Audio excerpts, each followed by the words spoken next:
All right, Trenton, Sean, welcome to the podcast, and thank you guys for being on. Yeah, thanks for having us. Yeah, thank you. So today we're going to talk about InfoSec Oasis. You guys kind of gave me a little, before we started recording, you're blowing my mind a bit because apparently AltSpace VR has a podcasting application so you can have a radio show in virtual reality, and I just upgraded to doing video, so now I'm doing 2D. I'm not just doing audio, now I'm doing video, and now I find out that you can do virtual reality podcasting, and you're blowing my mind, and I feel like I'm stuck in the 80s or something like that. So but I wonder if you could just right now we're in the time of quarantine, coronavirus. Today's May 6th. I'll probably be releasing this in 2 weeks, so you can remember what it was like at May 6th. But you guys did this, I think, what it was, April 18th, you guys did the con. And tell me a little bit about InfoSec Oasis, how you guys came up with the idea, how you got rolling with it. And just tell me a bit about the process, the ideation process of it. Yeah, so it's something I've been wanting to do for a while. I love the idea of doing a conference in VR. And had looked for platforms to try to do it in and people to be interested in.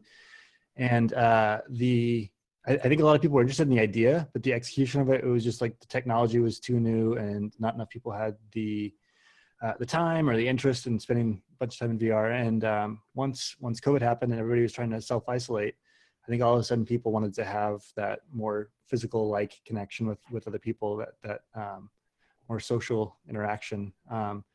And so started talking to people, and I talked to Sean. Sean and I worked together, and he was immediately like, yes, let's do this. And so we jumped into AltSpace, just trying to look at different platforms. And immediately Sean started making friends with everybody and got to know a whole bunch of people in AltSpace. And after, I'll let you tell about kind of that first night, but then that's kind of how it got kicked off.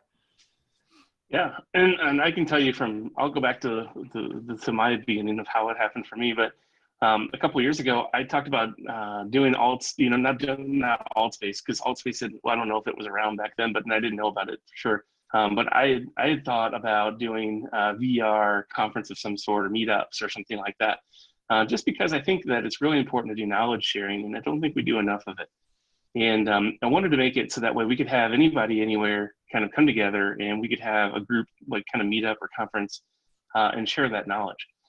And when I was working at a different place, one of my coworkers was like, well, that's kind of classist, because you're saying you have to be wealthy enough to have a VR headset to get free information. And it really kind of hit me, and I was like, she's right. That's a really, really good point. And so I never really did anything with it. And then Trent came to me and said, hey, I found this platform called AltSpace. You should check it out. And I was like, okay, great.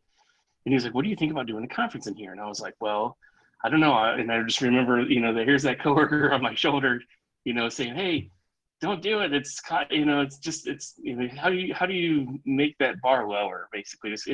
And Trenton was saying that you can do it in 2D. You don't have to have VR to do it. And I was like, well, that's perfect, because now at least, you have to have a Windows machine, right? And I think that's pretty attainable for a lot of people. And I think that most people in InfoSec have some kind of Windows machine, but maybe you don't. And even then, we ended up working it out so that way it could be streamed. And so that lowered it even more. So if you have an internet connection and a phone, you can watch the talks. So that made it for me even better. Just overall, that just won me over. And I said, let's do it. And so we talked about it, and we jumped in. The first day I jumped in 2D, because I wanted to see how that experience was going to be in 2D for people who didn't have VR. And man, I got to tell you, it was really immersive, even in 2D. The first night we went in there, we went into a meetup. It was, what was that, East Side meetup or something like that? Side, and we're like, which East Side is this? Let's find out. And it ended up being Seattle. And we ended up talking to this guy, and I didn't know what the icons meant. People had different icons. There are people with a heart that's green next to their name with a smiley face on it. We later found out those are community helpers, which are like kind of like helpers to the admins of the game, and then the people that have an A with a triangular like a AltSpace logo that's in gold are admins, actually employees of AltSpace. And so the first person we really ran into was the guy running this east side meetup, and his name was Druffin, and he ended up being the events coordinator for AltSpace. And so we were like, hey, we're just jumping in here. It's our first time. We just were looking around and talking about doing an event in AltSpace. And he was like, wow, you came to the right place. Like, we just really lucked out. Like, we just ran into the right place. And I was like, it'd be really cool if we could like maybe make our own custom venue kind of thing. And he was like, you should go talk to this person over here. Her name's Nira. And we went over and talked to her, and she created this wonderful place for a big event she did for New Year's. And she took us to this New Year's event that she made. And there was like I never, like, there's things in AltSpace you can do that you just don't, I don't even know if they do this in real life, but she had a choreographed fireworks show for New Year's. What? Yeah, it was really crazy. It was amazing, So, like mind blowing. The music would come on, and like drones came out, and drones flew out and then arranged themselves as an AltSpace logo. And this, ball came up and dropped, and it's like this 2020 New Year's thing. And fireworks started going off, and it was going off to the music and everything. We're like, holy crap, this is amazing.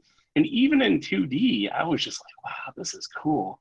And Trenton's like, dude, you should be here in VR right now. It's like, it's really, really cool. And so I mean, even in 2D though, I was like, wow, this is really cool.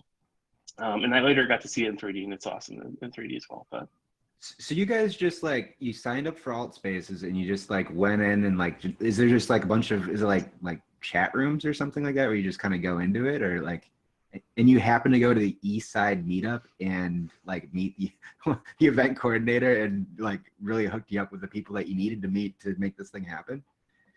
Yeah, it sounds weird, but pretty much. yeah. The chat rooms is probably like a good analogy, I suppose. Like it's they have events, and so anybody can go in and create your own event, and then from that point you can share a link, which is essentially what we did with InfoSec Oasis, and then you can work with their team to get the event featured, which makes it more prominently displayed on the website, and it shows up to people when they log into the space. So they kind of have like current events. So if you log in, you can see what's going on. Most of the time they have like live music, or they have games. Sometimes they'll do like, I don't know, they've got all sorts of stuff. There's a house party that we love to go to regularly. Like there's just really, really cool stuff. And so you can just jump in and kind of go where you want. And we just happen to luck out and end up in the right meetup. The fireworks show that you were talking about kind of reminds me of, I went to this, it was like an interactive art space in Scottsdale, Arizona. It was called Wander Spaces. And they had like all these like really crazy, really cool, creative things that you could interact with. And they had like this one VR thing that like someone made, and it was just like this bizarre thing of this guy singing this really weird song, and like all these like weird creatures around him, all choreographed, doing this weird dance. And like you could look around and like they'd all be doing it in different areas, and each one had their own kind of personality sort of.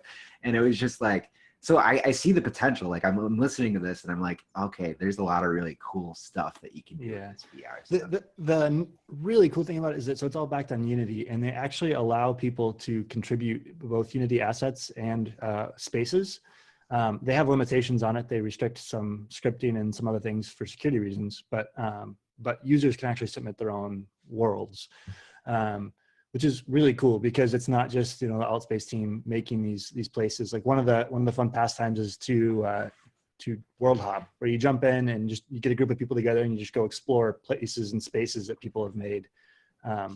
So it's pretty cool. That's amazing. I'm definitely gonna get an account and check this out.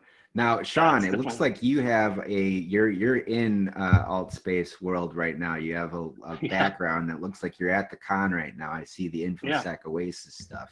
Is this? Yeah. So here we are. I'll move that way a little bit. I don't know if that tracks. That's cool.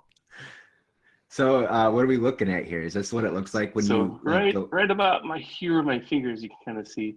That's I think that's Grifter Neil Weiler on stage presenting about his talk about the Black Hat sock in maybe DEF CON, I can't remember, but So he was doing a presentation, and that was him on stage, and this is his audience over here. These are all people. They're all actual people. They're all either in VR or in 2D, and they were just hanging out in their seats watching the show. It's really, really kind of the gist of it. I mean, it's yeah.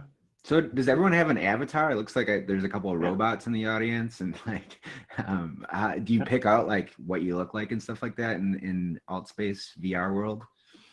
Yeah, there's let's see, 1, 2, 3 different robots you can be as far as the shapes go, and then there's 2 other avatars. One's like a male and one's a female, like appearance, and then you can customize them more. In robots, you can just do their colors, and then the other one, the male, female, you can adjust all kinds of different things, shirt colors and shirt patterns and pants and all that stuff. So. Yeah, they're definitely more. I mean, there could be more customization options, but I think it's pretty good for. Tell me a little bit about the space that you guys created. What was that process like? How did you make it feel con-like? What things did you do so that people could interact with each other? Because I think, Trenton, you mentioned that you didn't want, you wanted to be something more than just 2D videos of people giving presentations. You wanted to have that con feel, even though you can't physically be at a con, where you're interacting and networking with people, learning cool stuff from someone that you just met and walking around or whatever. Yeah, so I'll let Shannon answer this one in a minute. What I will say is that for the conference this year, we use the default spaces. And they support a lot of different platforms. And if you create your own custom worlds, there can be potential glitches with the different platforms. And so they actually were really supportive and offered to test our own custom stuff, but to get a custom world built in Unity and then get it to their team in time to review was just too tight of a timeline. So we ended up using the default spaces. So like what you can see behind Sean right now is actually one of the spaces that they provide to users. And they've got some really neat spaces that are just default and available to everybody. We had some really lofty goals that I wish could have worked out, but they didn't. But I'll let Sean talk a little bit about his vision and then kind of what we did to make it social. Yeah. So when Trenton told me about this, I said, why don't we do like an actual oasis in the desert, right? And I was like, let's do a map. Let's just find a map or an asset in Unity. We'll customize it. We'll make this desert. It'll have dunes all around it. It will be kind of like a bowl shaped, and we're going to have all our events kind of in the area, in the middle of this place. You can see the sand dunes out in the distance. We'll make it nighttime. We got permission to do the fireworks show from Nira. She said she'd import it into our map for us. Oh, that's awesome. Yeah, I know. It was pretty cool. I wanted to put a stage in there and like this thing here that you can see where the sign is with the speaker. So kind of having this this big billboard sized screen and having this stand here with the portrait and the speaker's name. I think that those are kind of like the things I just wanted to have. And then around the area, there's going to be of course a body of water in the middle, maybe some palm trees. I thought, we could put some bonfires there, have some beanbag toss, some basketball. People will see. Here's the thing: the beanbag toss and the basketball are really important for me. I feel because it allows people to like do something with their hands while they're talking. And there's a lot of nervous talkers out there, and we don't want people to be standing around like, what do I do, and just stand there awkwardly. And I feel like another thing that's really cool about AltSpace is that it allows people who have like social anxiety to like really feel more comfortable. I had actually several people come up to me during the conference and say, dude, I really love this because I don't have to feel so anxious. And I feel like I can talk and be myself, right? And I think that's just really amazing. And having, making things a little bit more comfortable, having activity for people to do together and talk and bond and learn from each other while they're just kind of playing beanbags and talking about whatever, exploits they've learned about or have been working on or whatever. I think that's a really important thing to have. So ultimately my goal is to have a space like that where we have some activities kind of spread out, or because it's proximity sound based. So the closer you are to somebody, the louder they are, the further away you get so it kind of feels like you're there, right? Which is perfect for what we wanted. We wanted it to feel like you were there. And I think we pulled that off thanks to AltSpace because of the way that they do the talk, the proximity sounds and the way that Joel set up. So Yeah. Wow. I tend to be an introvert. I could pretend to be an extrovert for a while, but like if I pretend too long, it starts to like make me tired. And video conferences and like video calls for work, all that stuff doesn't bother me. Like I can do it all day. I do it all day for work, and it doesn't get to me. But the after 3 or 4 hours of being in VR, I noticed kind of that same, like, I just need to unplug for 10 minutes and go walk away and be by myself. Cause it is so much, your brain just kind of accepts it as reality after a while. I mean, obviously you know that you're not truly there, but it fools your brain enough to allow you to think that you're in a physical space with other people, which is really cool, especially in a time where everybody is trying to be socially distant, to be able to have a group of people that share similar likes and interests, being able to join together in the same physical space, I think was really cool. Yeah, that sounds awesome. And I'm a VR novice. I think I've played, I played around with like the 3D paint stuff. I had a friend that just kind of like gave me he played the lightsaber game thing, and the paint. The paint was cool because there's like really cool things that you can do with like fire and like, just like, I don't know, like make like these portal looking weird things, and like you can do a lot with it. Like I'm like, wow, and like watching some of the stuff that like people have been messing around with it for a while. You watch them paint all this stuff. But I'm just wondering, like, what's like, just simply like, how do you move around? Like, how do you interact with people? Like, how does it work? Yeah, so there's so with VR, so I mean there's different headsets, but it's going to look something like this. So I mean, I use the comparison of like the cell phone, right? Like they first were in like this giant briefcase, and then they were like the clunky like giant brick phones, and then they were the flip phones, and now we've got like touchscreen like smartphones. We're kind of like past the clunky suitcase phase, but not much. So you strap that thing onto your head, and then you can walk around in within play area in a room that you set up. If you want to go beyond that play area, you can then teleport. So you kind of point a controller to where you want to go, and then just push a button and you'll just teleport there. So you tend to stay in the middle of a play area in the physical world, and then teleport where you want to go. And then once you're close, you can kind of walk around. And it takes a little while for your mind to get used to like being both in a virtual space and in like real space. But after you do it for a little while, it almost becomes second nature. Like your brain, the idea of teleporting places just becomes like a part of how you move.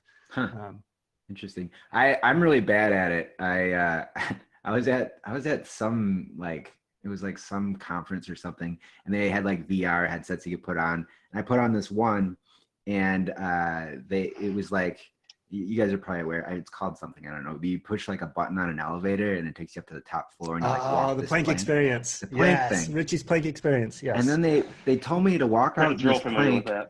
and then jump off of it. And I jumped and forgot that like there's this concrete ground underneath me, and I landed on my knees. And I was just like, and there's like all these people around me. There's probably like 15 people laughing. It was like the most embarrassing thing. I think after that, I'm like, no more VR. I'm done. But now I'm back on VR now that I know I can podcast from there. Yeah. The first time I played it actually was at Sean's house. It was after a security meetup in the area, and he's like, I got VR. So I was like, I've never tried it. Let's go try. So he invited me over, and he showed me this. It was one of the Oculus games, but there was a table in VR. And after playing for about 10 minutes, I went up to the table to go lean on it. And of course, it's not a real table, and so like I fell. And but like after a few minutes of it, your brain just accepts it as like this is real. This is how things are on me, And it takes a little while to actually like reel it back to realize that like no, this is not real. So pretty cool. Have you read John. Ready Player One? Yeah, for sure. Okay. I love that book. Yeah, so that was one of the things that one of the things that we talked about when we were early on, when he was talking about how this conference could happen, right? And we were trying to think of names and whatnot, and I was like, but before we even started thinking about names, I was like, dude, the COVID is how the Oasis starts. Like, this is how it starts. Everybody's going to online virtual meetups. Everybody's going to online virtual education.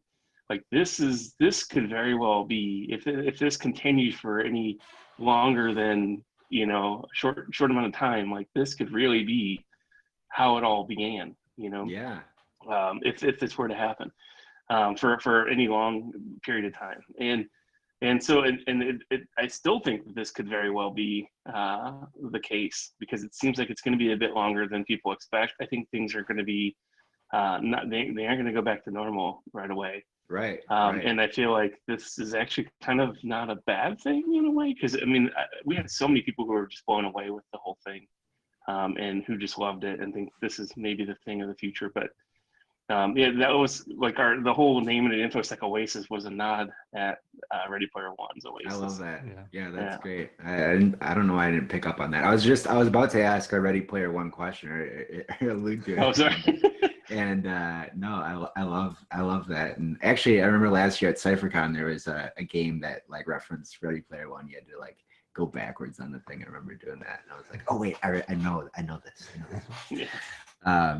But yeah, yeah, that's and the thing is there's no limitations, right? Like you can like learn how to fly or like, you know, do things that you can't do in the real world in this VR world, right? And it's just like, what does that do for creativity? You can create so many things that, you know, and actually do the things that you think about in your imagination, right? And has anyone experimented with anything like that during the con? Like just something that was just like so out there? I mean, the fireworks is super cool.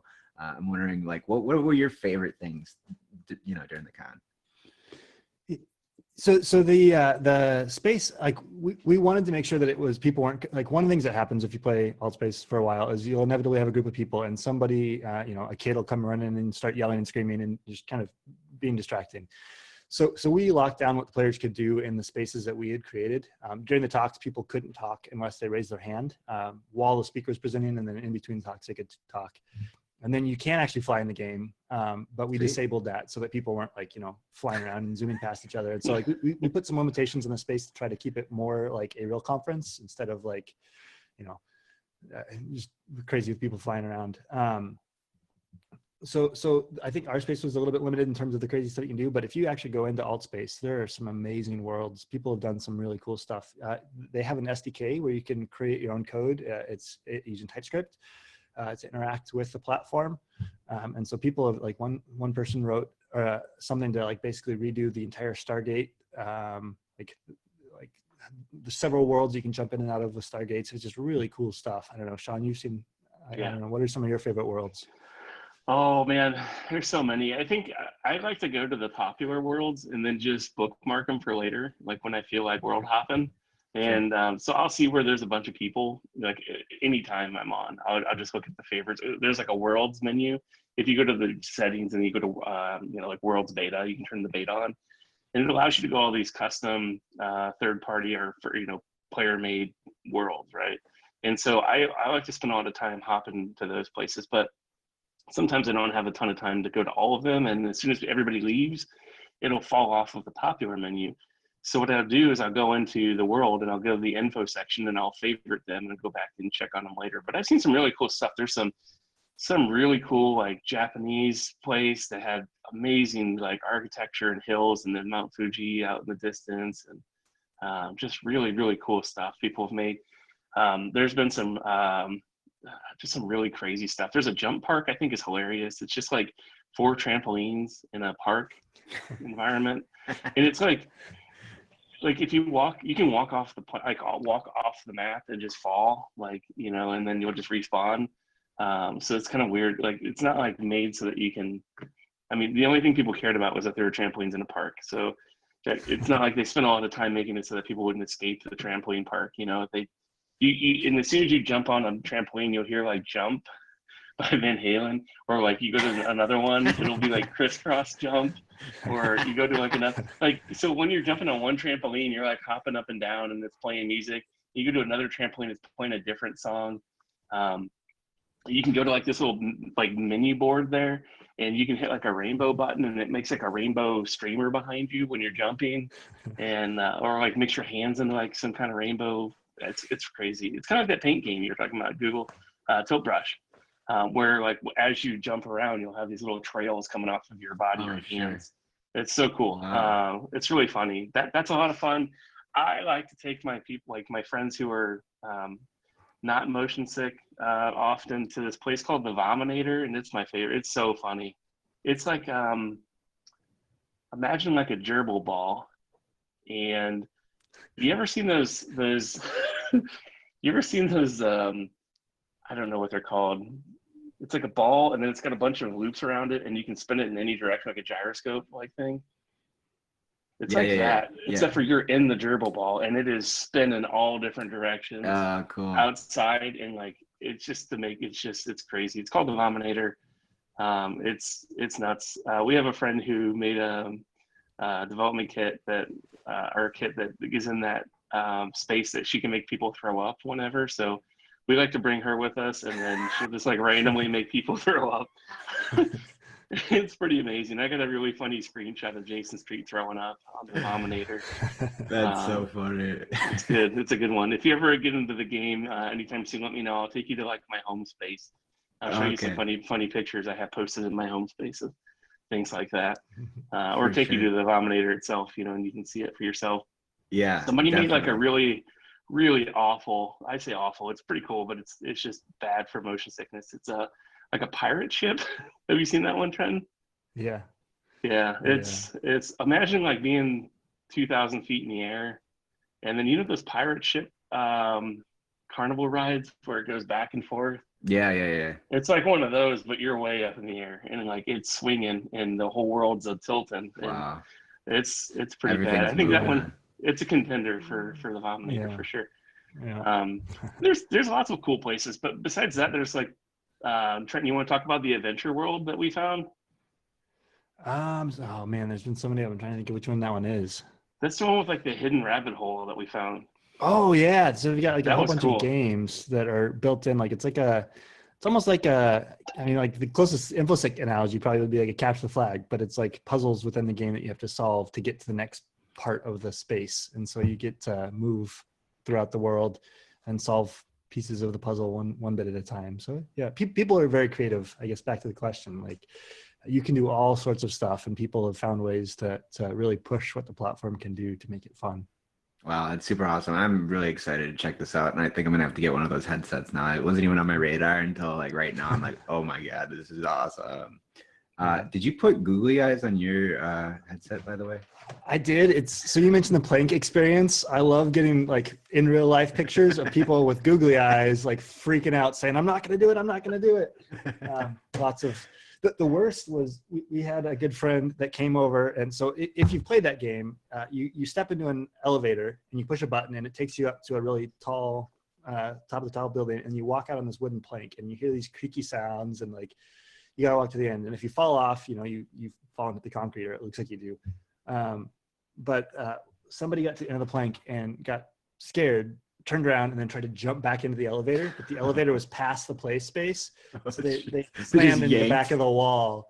And so like that was the only injury we've had on VR so far. It was somebody trying to jump into a virtual elevator. And is that the Vive right there? Yeah, this is the original Vive. Sean's got the newer one. Yeah, I got a Cosmos. Looks like this. And those are the ones you have to have those connected to a machine, correct? Yeah, they're tabbed. This one is, his is not, but it's, well, it is. It's just wirelessly connected to a machine. Yep. Gotcha. What would you guys recommend to somebody that's like, maybe they're thinking about, diving into VR? What kind of headset should they get? Man, there's so many different decisions. It kind of comes down to what machine you already have. So the biggest expense really is not the headset. The headsets are expensive, but you need a rig to play it on. The Oculus Quest, I think, is probably the exception to that. It has some built-in hardware. And then if you really want to just like peek at it, some of the mobile stuff, like you mentioned earlier when we were talking ahead of time, things like Google Cardboard, right? Like it's not nearly as immersive. It's not going to give the full experience, but if you want to like just get an idea at a really low price point, that's a fun way to play with it too. I don't know, Sean, what do you think? Yeah, I mean, I hear things about the Go being okay. People want to have two hands. So the Go only has the ability to track one of your hands. The Quest, I hear, is better because it's not as heavy. I hear that it lasts a bit longer. It also has two controllers for hands, so you can interact with more things. If you were going to get one of those, I'd recommend getting like probably the bigger storage if you can, just so that you have the longevity. You can install multiple games and not have to uninstall stuff. Because there's no upgrade option for that. You can't like just plug in another SD card or something and increase the storage. So the bigger the storage is better, kind of like a phone, right? Sure. And then if you have a computer, I would say then, I mean, there's a lot of options out there. There's the Rift S, Oculus Rift S. If you'd rather not have Oculus, you can go with HTC Vive. I got an HTC Vive Cosmos. They're probably about $600-700 or something like that. The Rift, I think, is maybe $499 for the Rift S, and it's not bad. I had a Rift before, and I loved it. And then, of course, Valve makes their own. What's theirs called? The Valve Index. It's kind of pricey. It's about $1,000, but it has like finger tracking, which is kind of interesting, I think. And so anyway, but it's pretty cool. There's a lot of options out there. But I want the Cosmos. I think it's supposed to have better pictures than the Rift. I had a Rift before that I'd try something new, and the whole space is exploding. I think it's just finally getting to the point where it's consumer ready. You know, right. 3 or 4 years ago, it was incredibly early adoption. Whereas now I feel like it's becoming mainstream enough, and there's enough software out there to make it entertaining enough to almost justify the purchase for a lot of people. Well, and like you said, Sean, I think this is pushing us to that space, right? Like being away from people, like we still want to be in each other's presence. And I mean, the social distancing has really changed the way that, like, there's so many places. Like my wife, for example, she her job like went remote. She's like, we went remote in like 2 weeks, and it would have taken us, and she works for a government entity, and she's like, it would have taken us like 5 years of stupid like back and forth. Oh, we can't do this, we can't do that. And they're like, no, we have to do it. And like, it made them change. Right. And so like, this is one of those like things that just like really makes everyone's behavior change all of a sudden. So I think you're right. This VR thing is really going to start to take off all of a sudden because of that. I mean, the other interesting, like, so the headset, like, you know, you're paying probably about $1,000 if you've got a gaming rig, more than that if you don't. So the costs sound expensive, but like, so Sean and I both work for a company that takes our team to DerbyCon, or has taken our team to DerbyCon almost every year. And so we've got, you know, a little over 100 people on the team. So you add that up, you know, 100 people going and flying to DerbyCon and doing hotels and travel costs, and like that can get to be really expensive. And I know a lot of people are doing the same thing, especially in security, right? Like the way you get better and stay sharp in security is through conferences and information sharing and training. You know, one of those for every person on the team means that you can actually hang out in virtual reality all year long and interact. Whereas, you know, one conference is going to like easily be more than a VR rig, right? So I think especially with social distancing, people are going to start to realize that there are other outlets that are more cost effective, really, even. Yeah, and not to say that traveling's like, I love traveling, like to the cons and stuff. And I think being in person at the con, there's no real replacement for that, you know. I enjoy all of the con stuff. Like, you know, with DerbyCon, there are after parties, there are other parties, there's swag. You can't forget the swag, right? You know, there's all of the other things that you might need. Maybe you need a vendor for something and you need to talk to them, and that's really important. And a lot of people make good business out of this. You know, being a vendor at those conferences. I don't know if there's a full real replacement for that, and I don't know if VR will be the solution, but I feel like if we could do some of the conferences, at least in VR, or if we do some of our meetups in VR, not only will it be helpful financially, but it's also going to have a good environmental impact as well. Because think about all the people that are flying. I mean, you're flying 100 people across the planet, you know, that's a lot of fuel and all kinds of stuff, you know. I'd hate to add all that up, but I think it's got to be at least something better than doing that. And, you know, if there's one conference a year or something like that we can all go to, because I know I like to go to several conferences a year because I think that's where you learn. So CypherCon. Definitely. But I mean, there's nothing better than vomit in real life, though, right? I mean, you got to. But I wanted to ask you guys back to the InfoSec Oasis. How long did it looks like you guys like ramped up this thing pretty quickly. Like when did you guys like decide, okay, we're doing this? And then like, what was like the steps you took in order to get there? I mean, it sounds like, did you have other volunteers? I mean, I imagine you have other people helping you out with this thing, or did you guys all run it yourself? Or like, what was that whole process like? That was a whirlwind. It's pretty quick. It was like what, 5 or 6 weeks, maybe? Not even that. Yeah, not even that. It was pretty quick. I mean, the cool thing about it is the costs were like zero, right? So like when you have a real world conference, you have to book the venue way in advance. You have to figure out how to raise money to pay for the venue, or at least put a deposit on the venue, which means that you have to get sponsors so that you can afford it up front without having to foot a bunch of costs. And so then you have to deal with managing sponsors. You have to deal with travel arrangements for speakers and schedules and all of that stuff. Like, whereas this, like the cost of the whole conference was like $12 for the domain. And so that's incredible. Yeah, like in Altspace is currently trying to grow their user base. Everything that you do on that platform is entirely free. They actually gave us an event coordinator that was super helpful on their team to help us. So like, we couldn't have done that in real life. I don't think there's any way we could have pulled a con together that quickly with the size that it ended up being. What was the size in the real world? I think a safe estimate is that there was over 1,000 at the conference throughout the day, and then even more when you add in streaming. Wow. So, but yeah, continue on with the process. What did you guys have to do? Yeah, so I think like once we decided, like after that first night, we met everybody, we saw the fireworks, we were like, we're doing this. Sean went and just started asking people like, hey, do you want to talk? Do you want to talk? And Sean, Sean knows everybody, right? Like, and everybody knows Sean. So like, I think we got a couple of speakers up front. I think David Kennedy, Jason, a few him, Grifter, Leslie. So we got a few people that were fairly well known in the community to say like, yeah, this is cool, I want to do it, which I think really gave us the ability to then go and push it and get it in front of the community. So we put up a website. We opened up a CFP so that other people could submit, and started hitting up Twitter, and people started submitting papers, and I don't know, it was pretty crazy. It was just a lot of logistics. Sean did an amazing job of scheduling the moderators. So with a space like this, you want to have, I mean, just like you have security at a real con, you have to have security in a VR con. Not that you have the fear of like the physical abuse it could have in a real con, but there is still, you have to worry about the emotional abuse and people just not being kind to each other. And so I guess Sean, I'll let you talk a little bit about that process. Yeah, so one of the things that we determined, and we didn't really want to do this necessarily, but it ended up being okay. We pretty much, the idea was that everybody comes in through a main space, and then once they come in through the main space, they can hang out there, they can interact there, they can do whatever.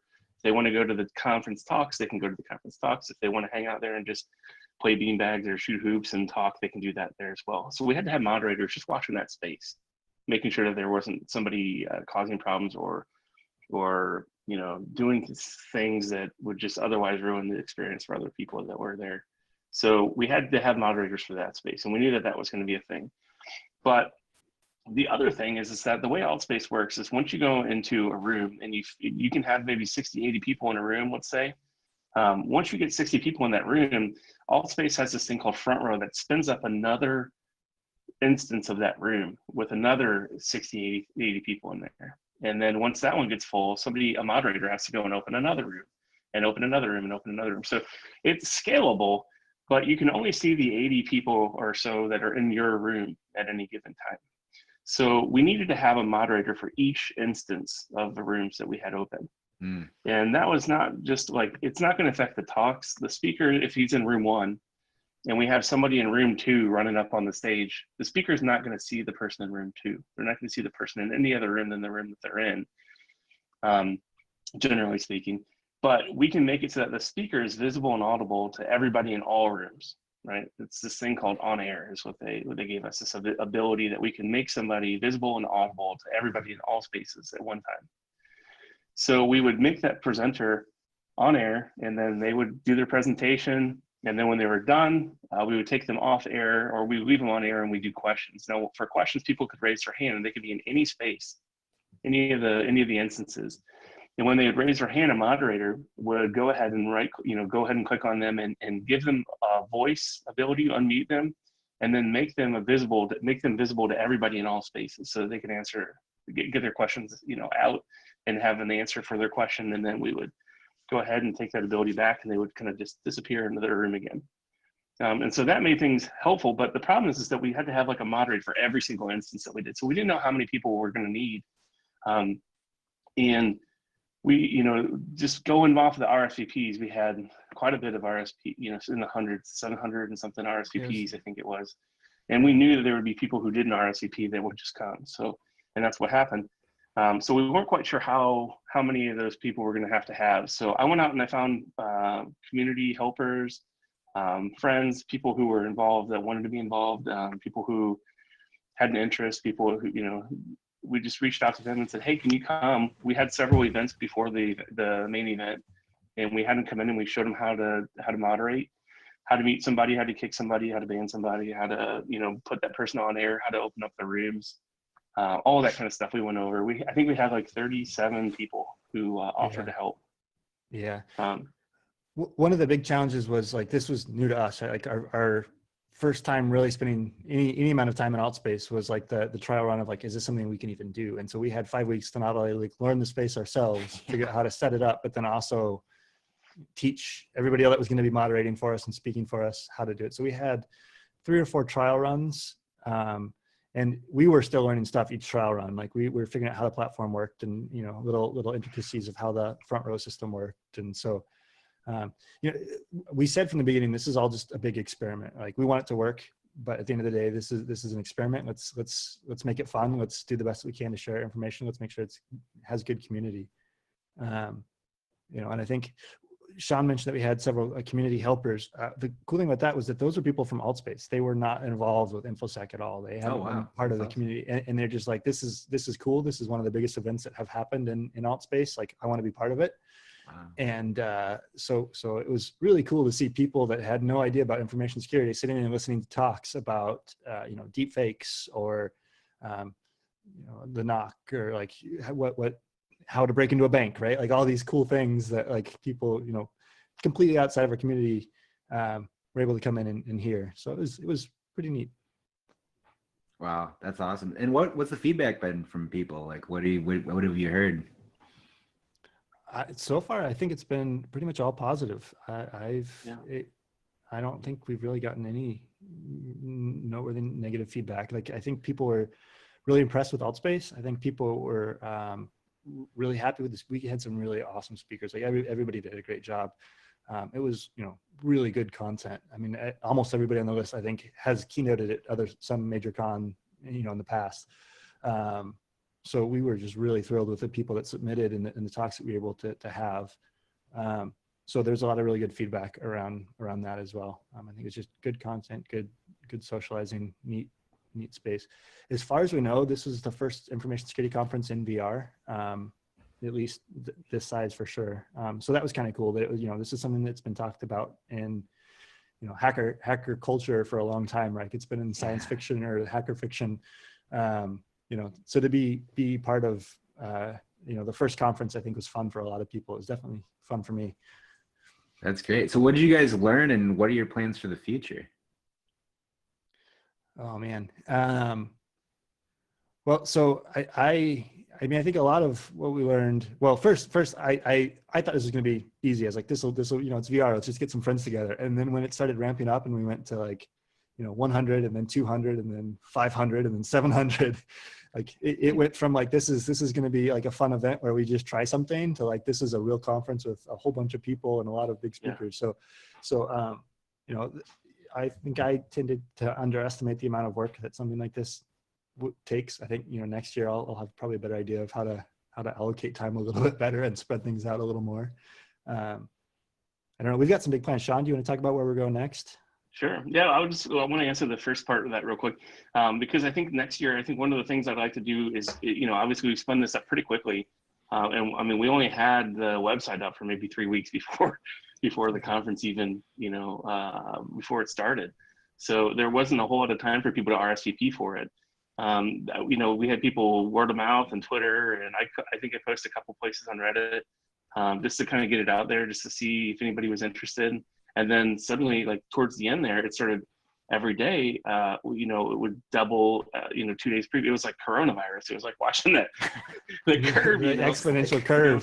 Somebody invited 2 friends every couple of days, So it just started to grow exponentially. And I was like, holy cow, is this gonna, it definitely crushed the numbers that we thought we were gonna have. We thought we were gonna have a couple hundred, like Trenton said. And then I think the line that I have, the average line that I had there on my chart, I was logging like pretty much every day or every couple of days how many people in the beginning at least, and then towards the end it was like every day how many people are going to RSVP, and it started to get like I said, it was just starting to go up exponentially. And I was like, this is crazy. So I think next year we would probably want to launch earlier so that we would have a better idea, get more coverage and things like that. We're probably going to need, if we're going to do that, that would need more helpers, more people to come and help moderate and things like that. But, and then as far as the future goes, we learned a lot of really cool things. We learned that people really want to have this interaction with people more often. We had some people who came in and they, people who spoke or people who were part of it said, this really brought me out of a slump. I was in a bad slump. I felt like I wasn't getting enough interaction with people. And this, like Trenton said, this was real enough. Your mind gets kind of tricked into believing that you're physically there, that this really helped them feel better. It kind of brought them out of, it was some kind of light, some kind of bright light there at the end of the tunnel that wasn't a train, that they felt like they could come and interact with people, and it kind of filled that space in their lives that they were missing. And I felt like that was a huge, wonderful feedback that was beyond what we ever expected. Obviously, that's gotta feel really good. We just wanted to hang out with some friends. We didn't expect to like fill a void. Someone's like really fill like a mental health, void. We're all going through a weird time right now, so it's like, it's cool you guys were able to like make this thing happen. That's awesome. I think you mentioned too, I don't know if you mentioned it before we started recording, you had a couple bands play. So we had some. So do you want to talk about the other thing, Trenton, or is that something you can have the music? I guess one other quick call out before I lose it. Basically, the prior question of things that we learned. One of the things that was really cool, it was how helpful this community can be. We had a lot of people that just immediately were like, "This is awesome! I want to help." I think within the first week we had somebody that's like, let's spin up a test event. I'll help host it. Let's get people on the platform early. So people were like, let's start getting people used to the space. I think McLuffin did that. I Heart Malware, or Ronnie, offered to jump in and stream the entire event, which was something we wanted to do, but we didn't have the extra hardware and bandwidth to like moderate the event, run the event, and try to deal with streaming. So like he came in and that helped, I think, several, probably close to 1,000 people view the event that couldn't have seen it otherwise. So I think one of the other big lessons learned is just how cool the community, I mean, I think we kind of already knew this, but it was demonstrated once again that this, InfoSec community can be a really awesome community to be a part of and can be really tight knit. You got a lot of really good people out there. Yeah, definitely shout out to Ronnie, I Heart Malware, for that. I mean, we wanted to stream it. We just didn't know how it was going to happen, how we could do it. And then he just picked it up and ran with it. And we were so grateful for that. He was on the phone with his ISP and, getting higher bandwidth, and they're shipping out a new router for him. And he's got an extra laptop. I think he borrowed his wife's computer and like set it up to stream. And he just did a fantastic job. That's great. Not only did he come and speak, but, doing all that stuff was just above and beyond, what we ever dreamed of. So, and it made it more, it made it reach a bigger crowd, right? So there are a lot of people, I know there are people who messaged from work who said, I can't get on, and then we were like, oh, but there's a stream, and they're like, oh, great. I was worried I was going to miss it. And it was so great to be able to send them that information. And even afterwards, people who were like, oh man, I totally wanted to come and I overslept, or whatever, because they were overseas. And, I was like, oh, but you can watch it. They're like, oh, awesome. So that was my next question. Yeah. Is it recorded somewhere where people can find it? So that's a great question, because one of the things that it's actually emerging right now is that Ronnie's been uploading the videos for us, and we're going to be releasing the videos on Friday.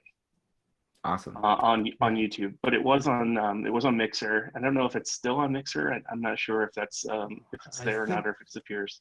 Yeah, I think the streams are down. I think the videos will all go live on YouTube though. So hopefully by the time this is out, the videos will be out. Cool, awesome. And then if you guys have like a YouTube channel or something like that, I can put that in the show notes too. Yeah. Awesome. So the way that we've been doing most of the communication is through the InfoSec Oasis Twitter account.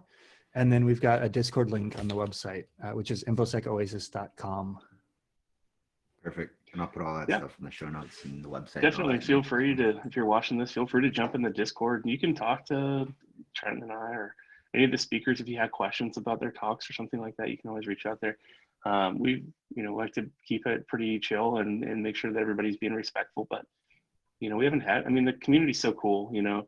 We had. I think you had an issue. You had this kind of a screwy thing happen in one of your talks, the first talk, right, Trenton, where you couldn't mute somebody, or maybe we didn't. At one point during the event, we didn't mute the whole crowd.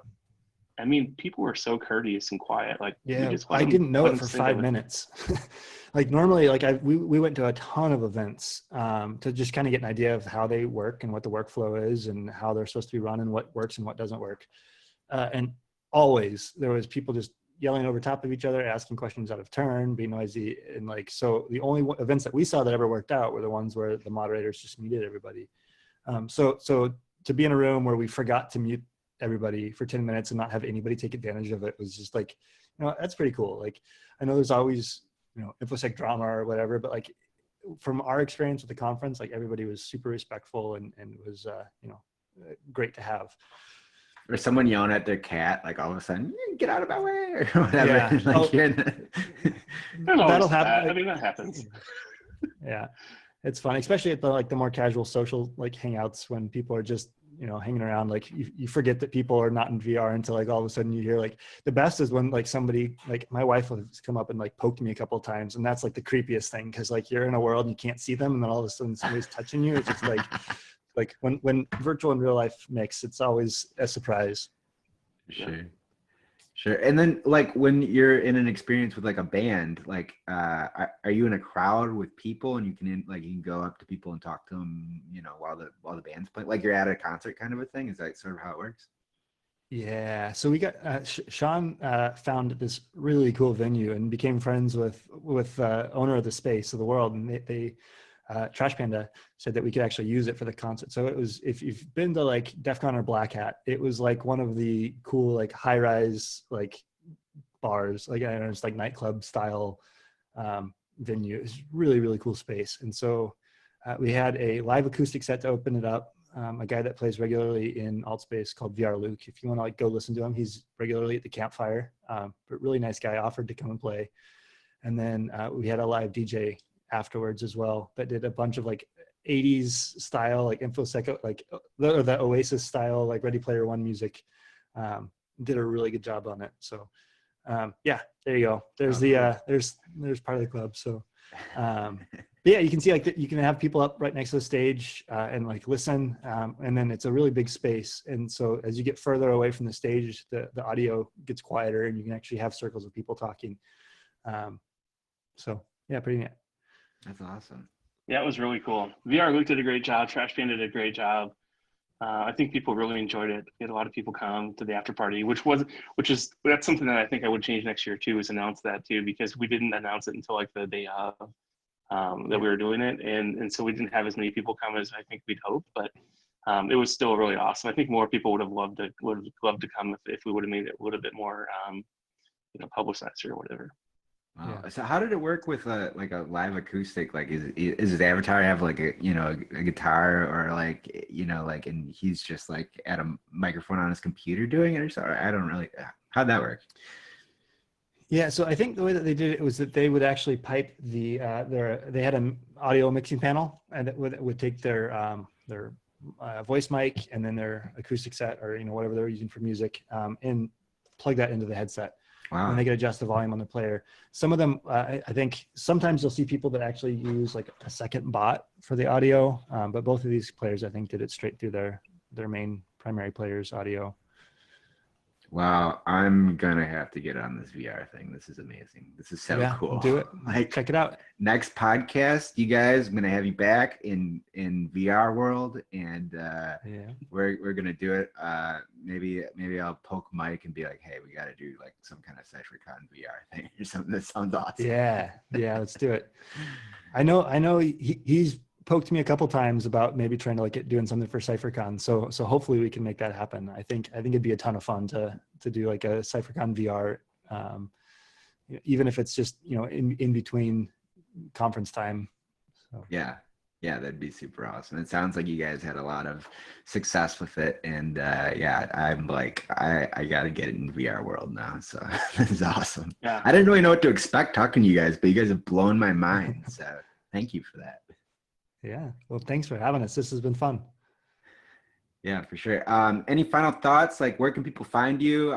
You know, like if they want to say hi on Twitter or wherever you are in the internet land, how can they sign up for AltSpace? All the things. Where can they find you? Let's start with you, Sean. Yeah, sure. You can find me on Twitter. At Sean the Peterson is my handle, and you can always add me on Twitter. You can find me on the InfoSec Oasis Discord if you want to jump in there and shoot me a message. My handle is the Rapture, and I'm available all the time. You know, I'll respond if somebody DMs me or something. I'll hit them back up. Yeah, you know, you can hit me up in AltSpace. We can go do stuff. We can go world hop together, whatever. And definitely come on the first of the month every month. I like the first of the month because it's not like a CitySec meetups where it's like every second whatever of the month. The first of the month rotates, so that allows people who have Wednesday soccer practice to show up on the next month when it's on a Saturday or when it's on a Tuesday or whatever. So I think we're gonna keep it on the first day of the month. It's easy to remember, from 5 o'clock till like 10 o'clock or so. We'd like to keep this going and have a talk or two, and that's a good way to contact us as well. Yeah. Awesome. And that's people can find that like if they interact with the Discord, or is like how did Yeah. Okay. And once you get in the Discord, you're always, I mean, it's going to be in the announcement section. Sure. We'll have and we'll post the link there so you can RSVP for it, and in AltSpace. On their website, you can RSVP on their website, and then when you get in the game, you should be able to go into your events panel, and then the events panel will show what you're interested in, and you can just jump right in from what you start up the game, you get in the game, go to your events panel, and then boom, you can jump right into the event when it starts. So it's pretty quick navigation. Cool. Thanks, Sean. And Trenton, where can people find you? Yeah, so I have Twitter at Trenton Ivy. I post like probably once every 2 months, so I'm not super active there. But if you follow me there, I can you can DM if you have any questions. I try to hang out on Discord from time to time as well, so you can hit me up there as well. We also have the InfoSec Oasis Twitter account, so we'll be posting information about InfoSec Oasis specifically there. And also the website, infosecoasis.com. As we start to ramp up the monthly events, we're going to try to have speakers, probably one speaker a month, more or less. And so we'll be posting information there about kind of upcoming events. Awesome. All right. Well, thanks, guys. This has been a really fantastic podcast. Thanks for the time. Thanks for putting together, an alternative space for people to gather, because I think people really need that right now. And it sounds like that's the feedback you've been getting. So that's true. So that's awesome. So yeah, thank you guys so much. And next time we're going to do a podcast in VR world. It's going to be awesome. Love it. Let's do it. It'd be great. All right. Bye, guys. Take care. Thank you.